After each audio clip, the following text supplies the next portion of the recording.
আসসালামু আলাইকুম। প্রধান উপদেষ্টার পদত্যাগের যে গুঞ্জন, সেটি যে শুধু গুঞ্জন নয়, এর সত্যতা রয়েছে এমনটা দাবি করেছেন জাতীয় নাগরিক কমিটির আহ্বায়ক নাহিদ ইসলাম। তিনি বিবিসির কাছে এমনটা দাবি করেছেন।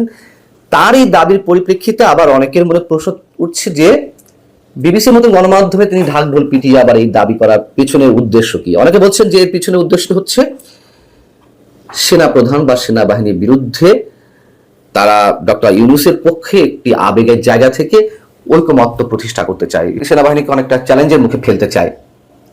কেমন সেটি আমি বলছি, যার কিছু নমুনা এর মধ্যে আমাদের সামনে উপস্থিত হয়েছে। নাহিদ ইসলাম বিবিসির কাছে বলছে যে প্রধান উপদেষ্টা দেশে যে বর্তমান পরিস্থিতি তাতে করে কাজ করতে পারবেন কিনা শঙ্কা প্রকাশ করেছেন, এবং রাজনৈতিক দলগুলো সরকারকে যথেষ্ট পরিমাণ সহযোগিতা করছে না, তারা দেশের বিভিন্ন ইস্যুতে একটা কমন জায়গায় আসতে পারছে না, এই জন্য তিনি ক্ষোভ প্রকাশ করেছেন।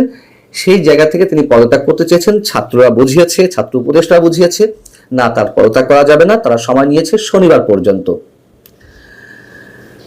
কারা কারা উপস্থিত ছিলেন নাহিদ ইসলাম ছিলেন, মাহফুজ আলম ছিলেন, আসিফ মাহমুদ সজীব ভুঁইয়া ছিলেন স্থানীয় সরকারের বিষয়ক উপদেষ্টা, এবং জাতীয় নাগরিক কমিটির অন্যতম যুগ্ম আহ্বায়ক নাসিরুদ্দিন পাটোয়ারি। এখন শনিবার পর্যন্ত তারা কি সময় নিয়েছে? প্রধান উপদেষ্টাকে নাকি বোঝানো হয়েছে যে তারা শনিবারের মধ্যে চেষ্টা করবে জুলাই আন্দোলনের পক্ষে যারা ছিলেন তাদের সব পক্ষকে একটা আমব্রেলার নিচে নিয়ে এসে একটা সমাবেশ করবে, বড় সমাবেশ করবে। সেটি একটা মেসেজ হবে সেনা প্রধানের বিরুদ্ধে, অনেকে বলছেন, এবং একটা সমাবেশ করবে এমনটাও জানা গেছে। এবং সেনাবাহিনীর বিরুদ্ধে এরই মধ্যে নানান জায়গা থেকে বিভিন্ন ধরনের কথাবার্তা উঠতে শুরু করেছে, এবং কারা করছে সেটি অতি স্পষ্ট। যেমন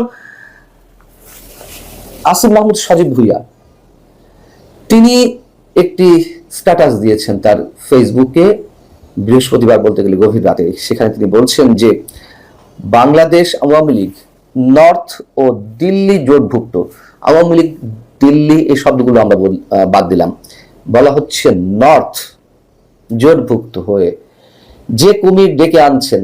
এখন নর্থ উত্তর এই সব শব্দের প্রতীকী অর্থ আমরা কি সবাই জানি। যে কুমির ডেকে আনছেন তা আপনাদেরই খাবে, আপনারা তাদের একজন নন, আপনাদের শুধু সাময়িকভাবে কাজে লাগানো হয়েছে। সেনাবাহিনীর বিরুদ্ধে এর মধ্যে হুঙ্কার ছেড়েছে জুলাই ঐক্য নামে একটি সংগঠন। তারা বৃহস্পতিবার গভীর রাতে 10:30টার দিকে 11টার দিকে ঢাকা বিশ্ববিদ্যালয়ে মিছিল করেছে জুলাই ঐক্য বিনষ্টকারী এবং উপদেষ্টা পরিষদের ভারতীয় দোসরদের অপসারণের দাবিতে। সেখানে তারা কি বলেছে?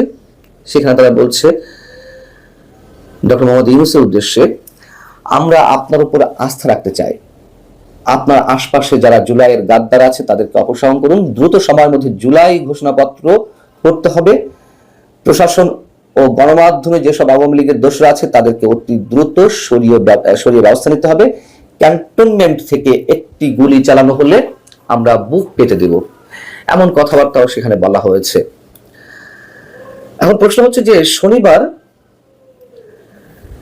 প্রধান উপদেষ্টার কাছ থেকে যে সময় চেয়ে নিয়েছে, যেটা জানতে পেরেছি আমরা, যে বিএনপি সহ সব রাজনৈতিক দলকে জুলাইয়ের আন্দোলনের পক্ষে সব পক্ষকে তারা এক ছাতার নিচে নিয়ে আসবে এবং একটি সমাবেশ করবে। বিএনপি কি তাতে অংশগ্রহণ করবে? বিএনপি তো এরই মধ্যে একটা অবস্থান নিয়ে নিয়েছে। বৃহস্পতিবার তারাও সংবাদ সম্মেলন করে বলেছে যে তাদের যে আগের প্রস্তাব বা এখন যেসব প্রস্তাব তারা দিয়েছে এগুলোর সাথে বা এগুলো মেনে নিতে কোনো প্রকার গড়িমসি করা হলে তারা তাদের সমর্থন এই সরকারের প্রতি রাখবে কিনা তা তারা বিবেচনা করবে। এখন সবচেয়ে বড় যে প্রশ্নটি, সেটি হচ্ছে যে সেনাপ্রধান বুধবার অফিসার্স অ্যাড্রেসে যে কথাগুলো বলেছেন তার কোনোটি কি আপত্তিযোগ্য? তিনি করিডোর নিয়ে কথা বলেছেন, বন্দর নিয়ে কথা বলেছেন, বিদেশি শক্তির কোনো খেলা এখানে খেলতে দেওয়া হবে না। তিনি তার সার্বভৌমত্ব রক্ষার জায়গা থেকে এই কথা তো অবশ্যই বলতে পারেন। অনেকে প্রশ্ন করছেন তিনি রাজনীতি নিয়ে কথা বলতে পারেন কিনা, নির্বাচন ডিসেম্বরের মধ্যে হওয়া উচিত সে বিষয়ে কথা বলেছেন। সেনাবাহিনীর তো নির্বাচনে বা রাজনৈতিক প্রক্রিয়ায় দেশকে এগিয়ে নিয়ে যাওয়ার জন্য এই মুহূর্তে অনেক বড় একটি পার্ট। সেনাপ্রধান 5 আগস্ট দায়িত্ব তুলে নিয়েছেন নিজের কাছে, সবাইকে আস্থা রাখার কথা বলেছেন তার প্রতি, তাহলে তারা কেন নির্বাচনে কথা বলবে না? জাতিসংঘের মানবাধিকার বিষয়ক রিপোর্ট নিয়ে তিনি কথা বলেছেন, সেটি নিয়ে আমি আলাদা একটা কন্টেন্টে কথা বলবো।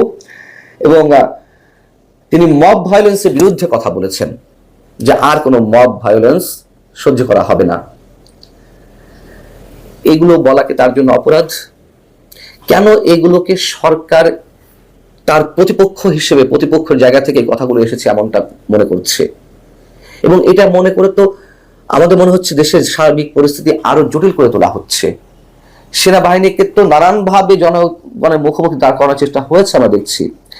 এখন এই যে কথাবার্তা আসিফ মাহমুদের স্ট্যাটাস কিংবা শনিবার পর্যন্ত সবাই নেওয়া প্রধান উপদেষ্টার কাছ থেকে সব রাজনৈতিক দলগুলোকে একসাথে নিয়ে সমাবেশ করবে যেটা শোনা যাচ্ছে, ইসলামী দলগুলো একটা আলাদা বৈঠক করেছে, ইসলামী শাসনতন্ত্র আন্দোলন তাদের নেতৃত্বে আরো কয়েকটি দল বৈঠক অংশগ্রহণ করেছিল বৃহস্পতিবার রাতে।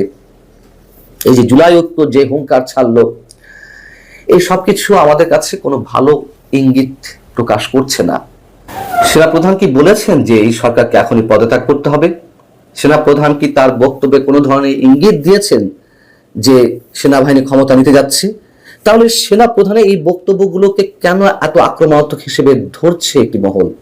মানুষের যে চাওয়া, মানুষের যে প্রত্যাশা, এবং অধিকাংশ রাজনৈতিক দল যত দ্রুত নির্বাচন করা যায় তার পক্ষে তো মত দিয়েছে। তো সেখানে সেনাপ্রধানের বক্তব্য আমরা কিভাবে সাধারণ মানুষ এবং অধিকাংশ রাজনৈতিক দলের বিরুদ্ধে তার বক্তব্য আমরা এইভাবে ধরে নেব? কিন্তু তারপরও এটি করে আরো পরিস্থিতি খুবই ঘোলাটের দিকে নিয়ে যাওয়া হচ্ছে বলে অনেকের কাছে মনে হচ্ছে। ভালো থাকুন সবাই, আল্লাহ হাফিজ।